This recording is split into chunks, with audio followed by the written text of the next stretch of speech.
The one and only Ivan.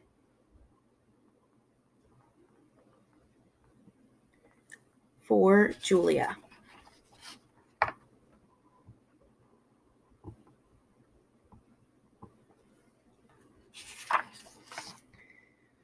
Right here is the glossary.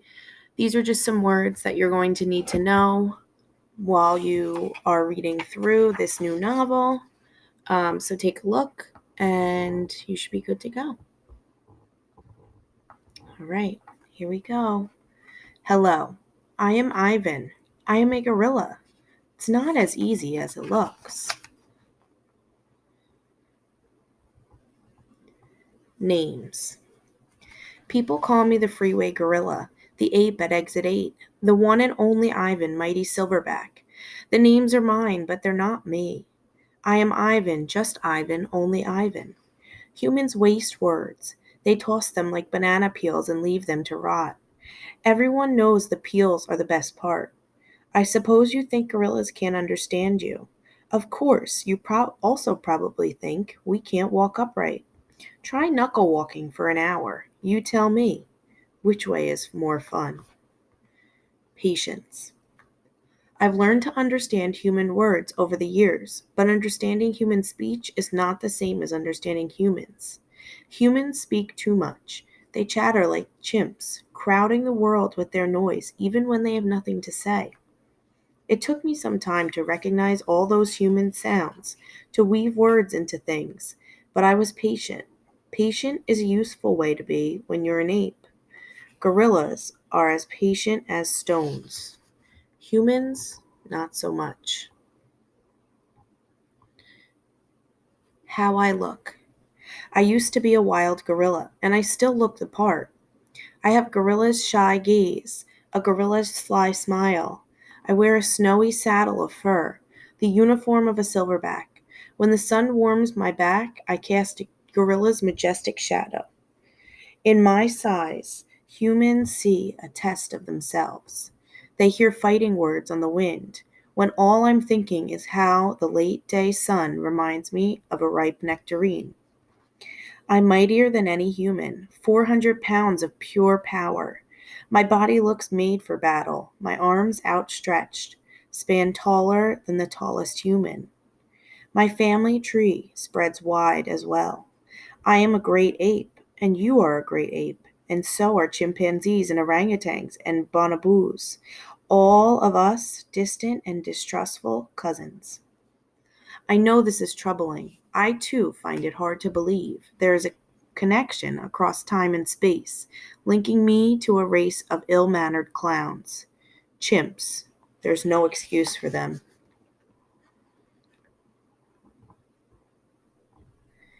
The Exit 8 Big Top Mall and Video Arcade.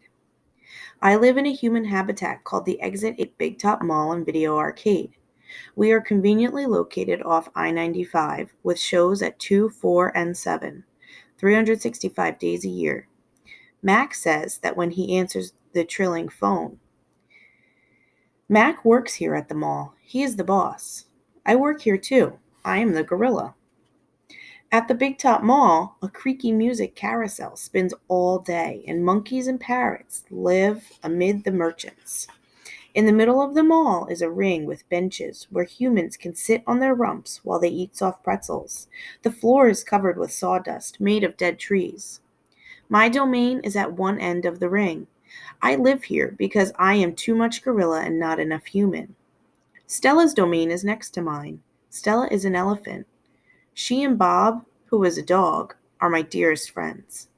At present, I do not have any gorilla friends.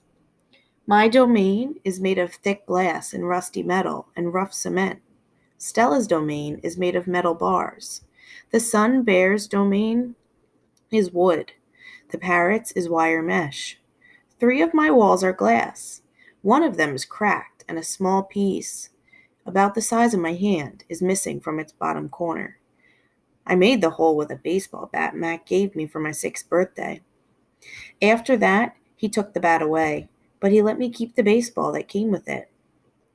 A jungle scene is painted on one of my domain walls. It has a waterfall without water and flowers without scent and trees without roots. I didn't paint it, but I enjoy the way the shapes flow across my wall, even if it isn't much of a jungle. I am lucky my domain has 3 windowed walls. I can see the whole mall and a bit of the world beyond. The frantic pinball machines, the pink billows of cotton candy, the vast and treeless parking lot.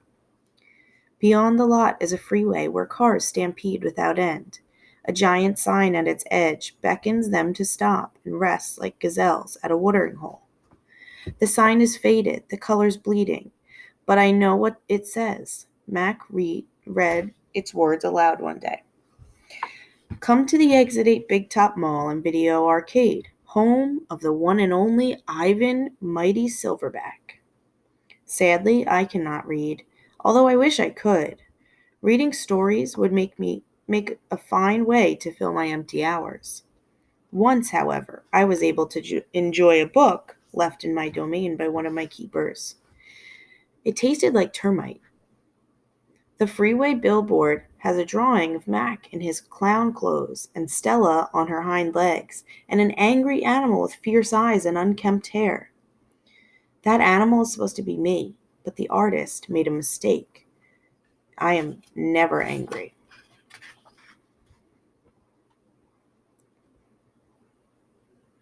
Anger is precious. A silverback uses anger to maintain order and warn his troop of danger. When my father beat his chest, it was to say, "Beware. Listen, I am in charge. I am angry to protect you, because it was what I was born to do. Here in my domain, there is no one to protect." The littlest big top on earth. My neighbors here at the Big Top Mall know many tricks. They are an educated lot, more accomplished than I am. One of my neighbors plays baseball, although she is a chicken. Another drives a fire truck, although he is a rabbit. I used to have a neighbor, a sleek and thoughtful seal, who could balance a ball on her nose from dawn to dusk. Her voice was like the throaty bark of a dog chained outside on a cold night. Children wished on pennies and tossed them into her plastic pool. They glowed on the bottom like flat copper stones. The seal was hungry one day, or bored, perhaps, so she ate 100 pennies. Mac said she'd be fine. He was mistaken. Mac calls our show the littlest big top on earth. Every day at 2, 4, and 7, humans fan themselves, drink sodas, applaud. Babies wail. Mac, dressed like a clown, pedals a tiny bike. A dog named Stickers rides on Stella's back. Stella sits on a stool. It is a very sturdy stool. I don't do any tricks. Mac says it's enough for me to be me. Stella told me that some circuses move from town to town. They have humans who dangle on ropes twining from the tops of tents. They have grumbling lions with gleaming teeth and a snaking line of elephants, each clutching the limp tail in front of her. The elephants look far off into the distance so they won't see the humans who want to see them. Our circus doesn't migrate. We sit where we are, like an old beast too tired to push on. After our show, humans forage through the stores. A store is where humans buy things they need to survive. At the Big Top Mall, some stores sell new things like balloons and t-shirts and caps to cover the gleaming heads of humans. Some stores sell old things, things that smell dusty and musty and damp and long forgotten. All day I watch humans scurry from store to store. They pass their green paper, dry as old leaves and smelling of 1,000 hands, back and forth and back again. They hunt frantically, stalking, pushing, grumbling. Then they leave, clutching bags filled with things, bright things, soft things, big things. But no matter how full the bags, they always come back for more. Humans are clever indeed. They spin pink clouds you can eat. They build domains with flat waterfalls. But they are lousy hunters. Gone. Some animals live privately, unwatched, but that is not my life. My life is flashing lights and pointing fingers and uninvited visitors. Inches away, humans flatten their little hands against the wall of glass that separates us. The glass says, "You are this and we are that, and that is how it will always be." Humans leave their fingerprints behind, sticky with candy, slick with sweat. Each night, a wary man comes to wipe them away. Sometimes I press my nose against the glass. My nose print, like your fingerprint, is the last and first and only one. The man wipes the glass. Then I am gone. Artist. Here in my domain, I do not have much to do. You can only throw so many meatballs at humans before you get bored. A meatball is made by rolling up dung until it's the size of a small apple, then letting it dry. I always keep a few on hand. For some reason, my visitors never seem to carry any. In my domain, I have a tire swing, a baseball, a tiny plastic pool filled with dirty water, and even an old TV. I have a stuffed gorilla toy, too. Julia, the daughter of the weary man who cleans the mall each night, gave it to me. The gorilla has empty eyes and floppy limbs, but I sleep with it every night. I call it Not Tag. Tag was my twin sister's name. Julia is 10 years old. She has hair like black glass and a wide, half-moon smile. She and I have a lot in common. We are both great apes, and we are both artists. It was Julia who first gave me a crayon, a stubby blue one, slipped through the broken spot in my glass, along with a folded piece of paper. I knew what to do with it.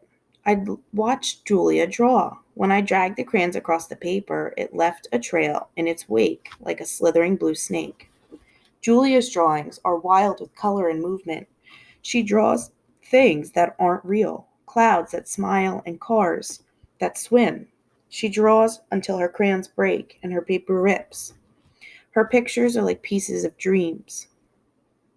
I can't draw dreamy pictures. I never remember my dreams, although I sometimes awaken with my fists clenched and my heart hammering.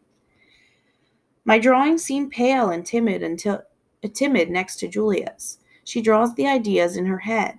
I draw the things in my cage, simple things that fill my days. An apple core, a banana peel, a candy wrapper. I often eat my subjects before I draw them. But even though I draw the same things over and over again, I never get bored with my art. When I'm drawing, that's all I think about. I don't think about where I am, about yesterday or tomorrow. I just move my crayon across the page. Humans don't always seem to recognize what I've drawn. They squint, cock their heads, murmur. I'll draw a banana, a perfect, lovely banana, and they'll say, "It's a yellow airplane," or "It's a duck without wings." That's all right. I'm not drawing for them. I'm drawing for me. Max soon realized that people will pay for a picture made by a gorilla, even if they don't know what it is. Now I draw every day. My work sells for $20 a piece, $25 with frame, at the gift shop near my domain. If I get tired and need a break, I eat my crayons. Shapes in clouds. I think I've always been an artist. Even as a baby, still clinging to my mother, I had an artist's eye. I saw shapes in the clouds and sculptures in the tumbled stones at the bottom of a stream. I grabbed at colors, the crimson flower just out of reach, the ebony bird streaking past. I don't remember much about my early life, but I do remember this. Whenever I got the chance, I would dip my fingers into cool mud and use my mother's back for a canvas. She was a patient soul, my mother. Imagination. Someday, I hope I can draw the way Julia draws, imagining worlds that don't exist yet. I don't know what most humans think. They think gorillas don't have imaginations. They think we don't remember our past or ponder our futures. Come to think of it, I suppose they have a point. Mostly, I think about what is, not what could be. I've learned not to get my hopes up. All right, that's it for today, readers.